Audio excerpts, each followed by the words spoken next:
Joe Rogan and Rupert Lowe dive deep into the rabbit hole of political history, uncovering the strange origins, beliefs, and symbolism embedded deep within the UK and Western establishment, including the jaw-dropping truth behind the Fabian Society's coat of arms. What other examples of what the BBC is doing do you think is dripping poison? Well, I think a lot of their coverage is not objective. It's woke. I mean, they're into all this DEI. They're into obviously the LGBTQ+. They're into all of the things which I think, as we said earlier, probably came from this Democrat period. But it's been happening for a long time. I think if you look at the Labour Party, again, I don't know if you've ever heard of the Fabian Society. No. So the Fabian Society was set up in the 1880s. And it was basically most of the Labour frontbench and most of the Labour Party are members of the Fabian Society. So the Fabian Society, George Bernard Shaw was a member of the Fabian Society. You'll have heard of George Bernard Shaw. So it's the most extraordinary organisation. Their emblem is a wolf in sheep's clothing. As if that doesn't tell you what they're doing. That's their emblem? So Can I see what that looks like? That's their emblem. It's a wolf in sheep's clothing. Fabian Society? The Fabian Society. I need to see that. You should have a look at that. I might have to get a T-shirt. And shall I tell you what else they were? I need a T-shirt. Shall I tell you what else they were? They were eugenicists originally. Whoa. Yes. When? Well, how far back? George Bernard Shaw was a Look at eugenicist. that. That is damn crazy. Well, everyone should look at the Fabian Society because that runs deep through the veins of Labour. That is damn crazy. What do you think of that? That is damn crazy. So, ladies and gentlemen, if you're just listening to this Fabian Society coat of arms is really a black wolf that has a sheep's body strapped on top of its back. And it's like covering its body. This is insane. That's crazy. What a complete disdain for anybody else's intelligence. Like, they're not even trying to hide it. They're just like... They're all members, the front bench are all members of the Fabian Society. That coat of arms is... Keir Starmer is also a member. I need a T-shirt, Jamie. Please order it. You want to hold in... you want a Fabian Society T-shirt. Yeah, just for a goof. I think it'd be hilarious. But no, so that runs through the Labour Party. So that's all part of it. So I think the agenda has been, to your point, they're infiltrated our education system. And, I'm proud of our history. I mean, Britain stopped the slave trade. It cost us a fortune. We did it almost unilaterally. And, I think on the whole have been a force for good in the world, not bad. I'm proud to say that. I've studied a lot of history.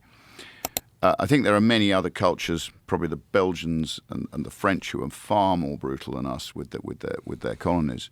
So I think we've tended to leave a legacy where we've tried to instill the rule of law.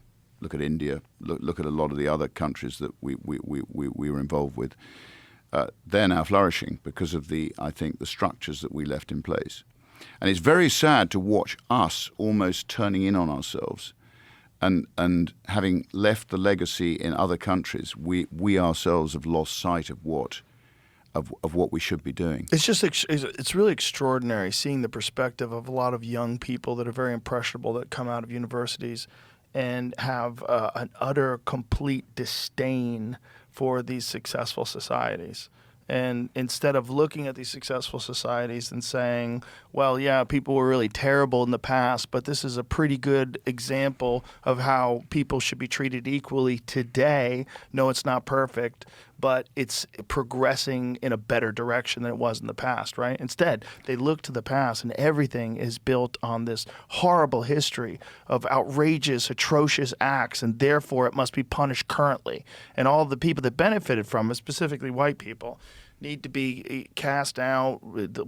They need to be silenced. Multiculturalism is the only way to go. Complete open borders. Like the way they look at things is like, how do you think these countries got so good? Like, what do you think is about America or about England, about any of these countries that leads them to be where they are today? Well, it's a long history of progress, a long history, and along the way, yeah, like, especially when you go back hundreds of years ago, people were fucking terrible. They were terrible everywhere. Humans are just getting better at being people, like, pretty recently. But to throw it all out and abandon it and to think that socialism is going to fix you. Like, do you guys read anything? There's not a single example of that not turning to tyranny. And their take on it is always, it hasn't been done correctly. And that is so wild that people are still willing to swallow that. And the only thing that makes sense is they've been indoctrinated through universities to think this way. Because nowhere in the real world do you think that equality of outcome ever makes any sense? Because everybody realizes somewhere along the line, when you get your first job, when you're a kid, when you're going through school, when you're playing sports, there's not equality of effort. There's never equality of effort. And there's always some people that want to put in more effort, and they're put in more thought and more focus, and they get further. And, oh, well, they're fucking over all these other people. Are you sure that's everything? Because it seems like it's not. And it seems like as soon as you remove any incentive to succeed, then you don't have any of the amazing stuff that you have around you all the time. The reason why you have beautiful televisions and Starlink and all that, it's capitalism. It's that you have to incentivize people to create these things. Yeah. It doesn't mean the only way to do it is to fuck other people over. That's not correct. It can be done correctly. It can be done humanely. It can be done wisely. You could vote with your dollars. You could, boycott companies that do things that you don't think are ethical. There's all sorts of wonderful ways that capitalism could be used, and you can sort of influence things in the right direction. But to throw it all out and say we've got to go to socialism, like, oh, boy, I can't believe people are buying that. That to me is one of the real problems with not allowing conservative voices in universities. And that these universities, especially in the United States, are a lot of, especially like in sociology, psychology, and the overwhelmingly liberal. Like, surely there's got to be some historians out there that are conservative, and they would have a different perspective. And it might be good to have diversity of opinion, as well as diversity of national origin, as well as diversity of gender, as well as diversity of sexual orientation. Yeah, all that stuff's great. But also diversity of opinion. Yeah. Like, the only way to know whether or not this person's making sense is to have someone who completely disagrees, that has a better point, go up against them, and you watch them duke it out. And as soon as you silence all that because students don't feel safe, or because, this is promoting X, Y, and Z, this person's a Nazi, oh, they're a Nazi, we can't let them on there. As soon as you do that, you ruin the whole thing that a university is supposed to be doing. It's supposed to be preparing young minds for discourse and for communicating and for figuring out the world on their own. They're eventually going to be independent and dependent entirely on their own actions and decisions, and go out there in the world, figure out your way. Arm them correctly, and the way to do that is to expose them to all sorts of different competing ideas. The idea that was ever accepted to be shut down in this country, especially in America, is a massive failure of the education system. Just massive. If you think that someone has bad points, come up with better points and let them duke it out. And don't pull fire alarms, and don't silence them, and don't scream and protest and throw things at them. Communicate. This is and anybody who doesn't do that should be shunned. I agree. If you're one of those people that says, no, you can't talk to Nazis, like, shun them. They are the enemy of thinking. They are the enemy of progress. They are the enemy of finding out what's right and what's wrong. And the only way we find that out is we communicate. Free speech. Free speech. Well, free speech and a degree of Darwinism. You have to have what we have in the UK now is, I always say, reverse Darwinian theory. And again, at schools now, in my day, I was lucky, we liked to win. To win was good. To win fairly in a proper game of hockey or rugby or whatever was great. But now in schools, winning is considered to be bad. So everybody needs to have an opportunity to be treated the same. In sports? Often in sport, to win, to be seen as a competitive winner. You guys don't have wrestling over there either. We don't have wrestling. I know you do. It's a real problem. Cage fighting and stuff, don't you? I know, but I mean wrestling as a sport, just wrestling for high school and college. It's like wrestlers understand meritocracy as good as any human being alive, because there's no way to make it unless you work hard. But isn't this the battle, Joe, the age-old battle between individualism and collectivism? Yes. Because the collective likes to curb the individual. I like to foster the individual, and I think what the state fears most is highly successful independent-minded people who are capable of putting their point of view and discussing it with each other.